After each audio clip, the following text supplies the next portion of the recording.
було різниці між дійсністю та сном. Яка різниця, коли у сні так само бачиш, смієшся, страждаєш, переживаєш?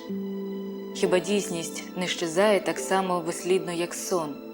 Хіба життя не безтроплинний сон, а сон не життя?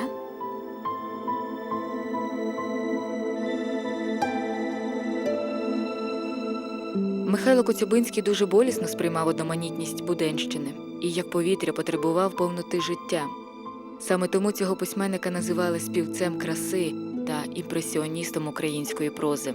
Згадати хоча б його «Тіні забутих предків», «Фата Моргана» та «Інтермеццо». Новели та оповідання Коцюбинського більше схожі на полотна художників, ніж на друковані твори.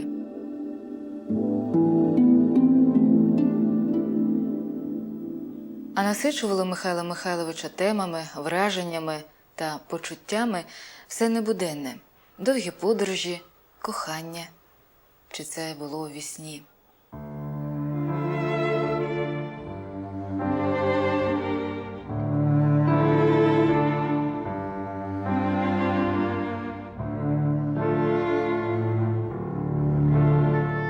Віра Устимівна Дейша увійшла в життя Коцюбинського влітку 1895 року.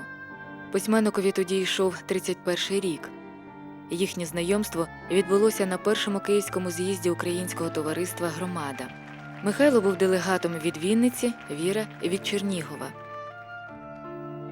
Дівчина була просто вражена ним. Європейськість у всьому – гарний елегантний одяг, витончені манери. Молоді люди розговорилися і знайшли багато спільного одне в одному – просвітянство, порятунок народу, література, життя заради краси і добра. Вирішили подовжити знайомство. Одразу після закінчення з'їзду Михайло Коцюбинський мав щасливу нагоду супроводжувати Віру до Чернігова.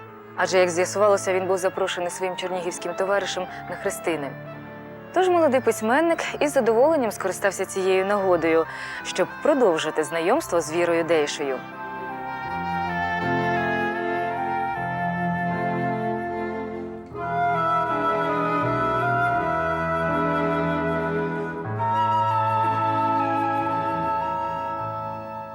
Невдовзі Михайло став часто заходити в її дім, і за короткий час вона з Віри Устимівни для Коцюбинського перетворилась на «моє серденятко».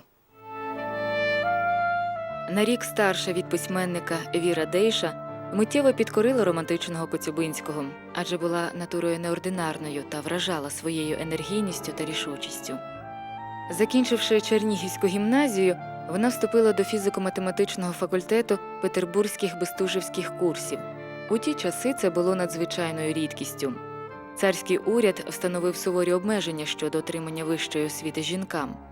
Таким чином, курсистками ставали одиниці – енергійні, здібні дівчата, які поривалися до знань та до громадської діяльності. Саме за надто активну громадську, а точніше революційну діяльність Віра Устимівна і потрапила до в'язниці у 1893 році, де відсиділа близько року. За Михайлом Михайловичем також тягнувся шлейф неблагонадійності ще з 19 років. Отже, знайшовши спільні громадські інтереси, та ще й оцінивши неабиякий письменницький талант Коцюбинського, Віра Устимівна захопилася ним.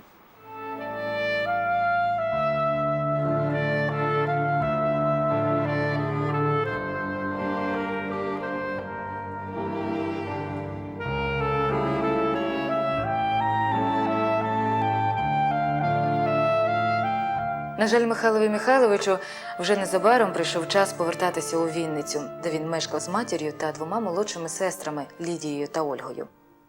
І тоді розпочалося листування Коцюбинського з майбутньою дружиною. Голубко, з Новим роком побажаю я нам долі тихої, погожої та роботящої, обопільного зрозуміння, поважання та пошанування, єдиної стежки і мети та ще Юрка. Голубонько, такого маленького Юрка, щоб він простягав до нас рученьки та лепетав: тато, мамо. Не гнівайся на мене, раю мій, за цей алюр в краї родинних втіх. Новорічні побажання здійснилися вже на початку року наступного. 24 січня 1896 року у Вінницькому Преображенському соборі Михайло Коцюбинський обвінчався з Вірою Дейшою.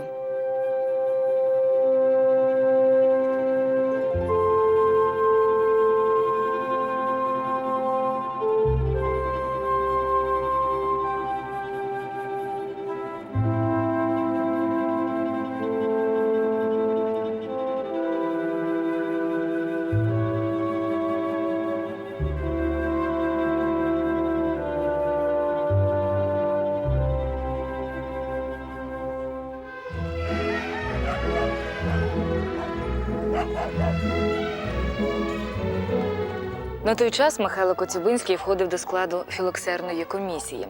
Маючи відпочинок взимку, вже на початку березня Коцюбинський змушений був вирушати до Криму на філоксерні роботи, боротися з тлею, яка винищувала цілі плантації виноградників.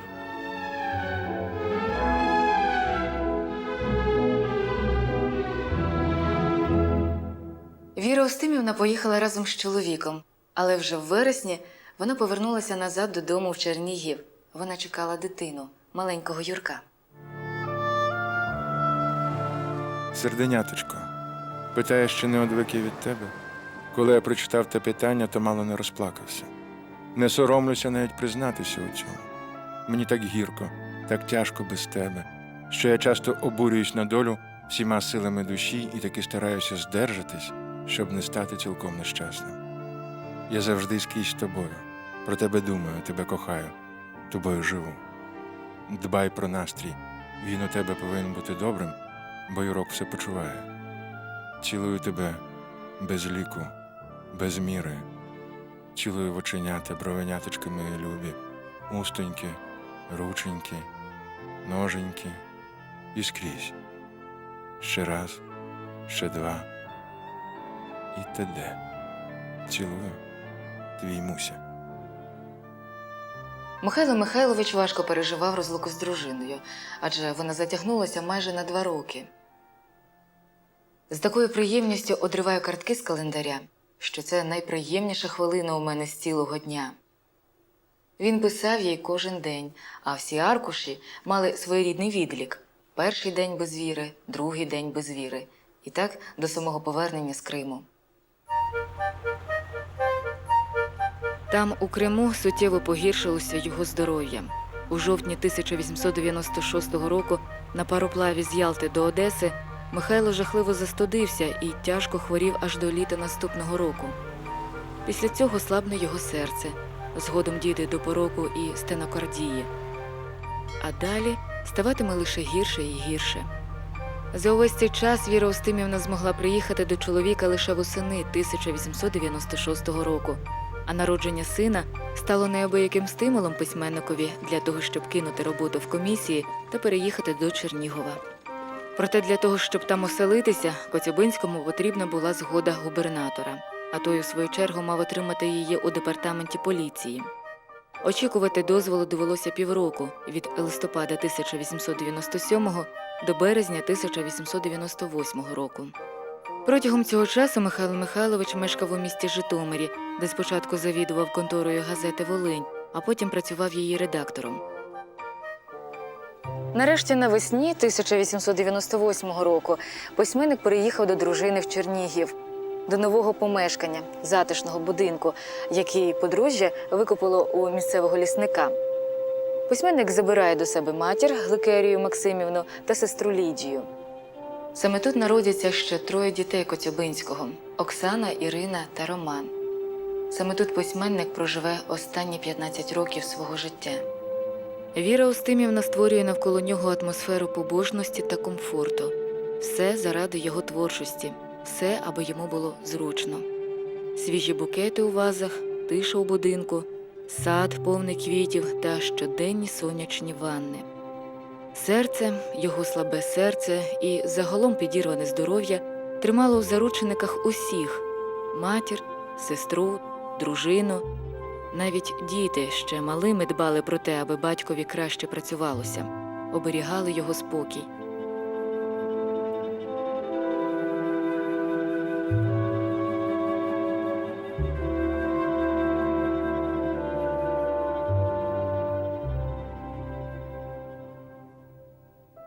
Щодня було те саме. Ноги немов не потрібні, самі знали звиклі дороги, і очі, теж наче зайві, байдуже приймали все до нудоти знайоме.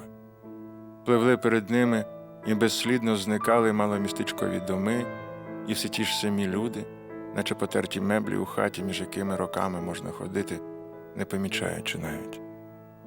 Щось каламутне осідало на серце. Воно починалося вдома, а кінчалося тут, в міській безбарвній нудоті. Вдома був спокій, день біг за днем.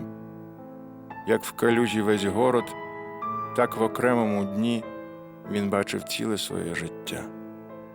Писав Михайло Коцюбинський в оповіданні «Сон». У той період письменник разом з дружиною працювали у Земському статистичному бюро. Земство мало репутацію доволі демократичної установи, а статбюро навіть називали притулком для політично неблагонадійних інтелігентів. Тим не менше, служба для Михайла Михайловича виявилася тяжкою мукою, адже заважала літературній роботі, забираючи весь час та сили. За цю бюрову роботу, як він сам її називав, письменник отримував усього 25-30 рублів на місяць, на які неможливо було прогодувати сім'ю. Від нервів поступово почало псуватися здоров'я. До того ж і родинні стосунки, які зовні продовжували здаватися ідеальними, насправді вже давно дали тріщину.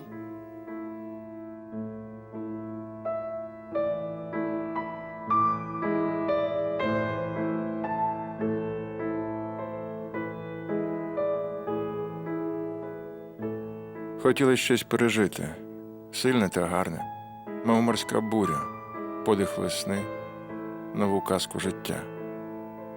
Виспівать недоспівану пісню, що лежала у грудях, згорнувши крила.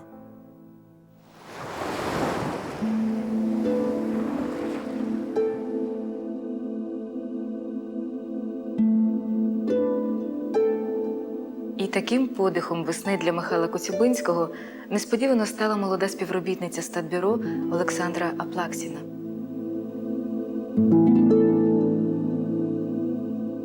Я бачив сон. На скелях стояла жінка з блідим обличчям в золотій рамі волосся. Вона простягла руку на море, а полин гаптував на її чорній одежі срібні малюнки. В другій руці палали маки.